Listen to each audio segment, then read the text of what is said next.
इस वीडियो में हम आज आपको अप्रत्यक्ष भाषा पर आधारित सेकंड टाइप के क्वेश्चनों के बारे में बात करेंगे, जो किस प्रकार पूछा था। पिछले वीडियो में हमने प्रत्यक्ष भाषा पर आधारित प्रश्नों को किया था। ठीक है दोस्तों, तो इस प्रकार के क्वेश्चनों को ट्रिक के द्वारा किस प्रकार सॉल्व किया जाता है, बहुत ही ईजी तरीके से।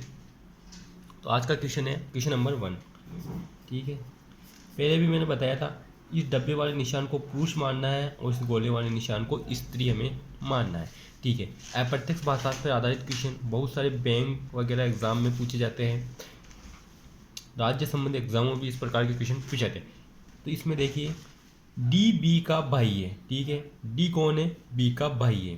तो हमने एक यहाँ पे डी बना लिया और एक बी बना लिया। ठीक है दोस्तों, तो डी के बारे में तो स्पष्ट कहा गया है कि डी बी का भाई है, यानी कि डी तो पुरुष है, परंतु बी के बारे में अभी तक स्पष्ट कहा नहीं गया है कि ये पुरुष है या स्त्री है, मतलब ये डी की बहन है या भाई है। ठीक है दोस्तों, इस बात का खास ध्यान रखना।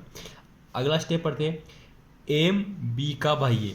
अब इसमें यह कहा गया है कि एम जो है कि बी का भाई है। ठीक है, ये एम को भी हमने बी का भाई बना दिया, इसलिए इसमें डब्बा बना दिया। अभी तक भी बी स्पष्ट नहीं है कि कौन है। आपको जनरेशन के हिसाब से, आपको जो जनरेशन है उसके हिसाब से आपको एक लाइन में लिखनी है। इससे ऊपर वाली जनरेशन को ऊपर, वाले माता पिता को ऊपर, इनके पुत्रों को नीचे, पुत्र पुत्रियों को नीचे। इस प्रकार से आपको जनरेशन के हिसाब से इसको सेट करना है। ठीक है, एक सेम जनरेशन वाले व्यक्ति एक ही लाइन में आने चाहिए, इस प्रकार।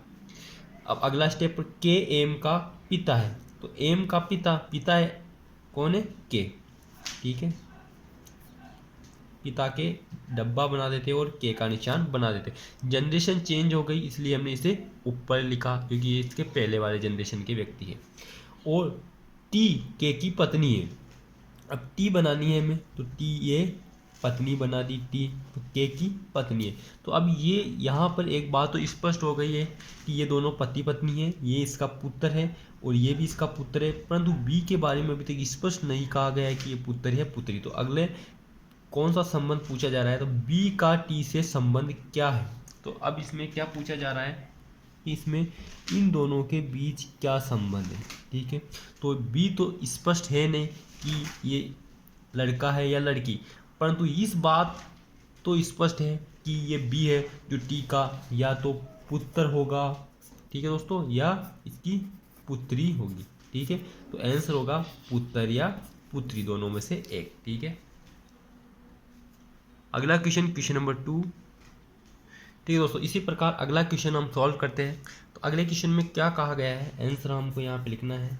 ठीक है, आंसर ये वही बात, डब्बे वाले को हमें पुरुष मानना है और गोले वाले को स्त्री हमें मानना है। ये क्या है? पुरुष और ये है स्त्री। ठीक है दोस्तों, इस बात का खास ध्यान रखना है, जनरेशन और इस बात का। ठीक है, ए सी का पिता है।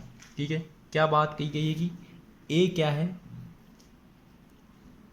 ए और सी दो चीज़ बनानी है। जनरेशन गैप है, इसलिए सी नीचे आएगा और ए ऊपर आएगा।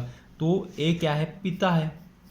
पिता किसका है? सी का। परंतु सी के बारे में अभी तक ये स्पष्ट नहीं है कि सी इस ए की पुत्र है या पुत्री है। ठीक है, अगला स्टेप पढ़ते हैं, और डी बी का पुत्र है। ठीक है, तो अगला लिखते हैं, डी क्या है? ये बी हमने बना लिया और डी हमें नीचे बना लेना है। तो डी बी का पुत्र है, तो ये डी के बारे में तो स्पष्ट है कि ये बी का पुत्र है।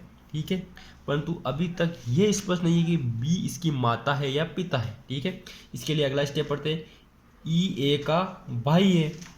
ई ए का भाई है, यानी ए के पास में हमें ई बना लेना है। ई क्या है?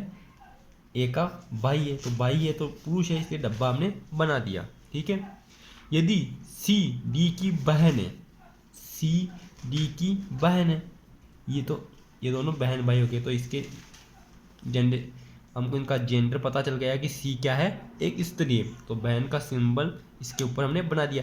ये दोनों बहन भाई है, तो ये दोनों भी पति पत्नी हो गए। ये यदि पुरुष है तो ये होगी स्त्री, यानी कि यह होगी इसकी पत्नी। ठीक है दोस्तों, स्पष्ट हो गया पूरी स्टेप।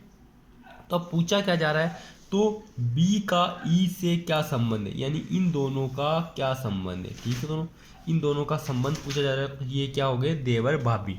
तो बी का ई से संबंध पूछे, यानी कि ये बी है जो ई के क्या लगता है। इसमें इस बात का भी स्पष्ट ध्यान रखना है कि ये बी है जो ई के क्या लगता है। जो पहले वाले का संबंध बताना है हमें सेकंड वाले से, ठीक है। यानी कि पहले वाले का रिश्ता बताना है हमें, यानी कि पहले वाला सेकंड वाले के क्या लगता है। तो क्या लगता है, आंसर होगा इसका भाभी होगी, ठीक है दोस्तों। क्या होगा, भाभी, क्योंकि ये इसका भाई है तो ये इसकी भाभी होगी, ठीक है। इस प्रकार क्वेश्चनों को डब्बे के माध्यम से आप शॉर्ट ट्रिक के द्वारा हल कर सकते हैं बड़ी आसानी से।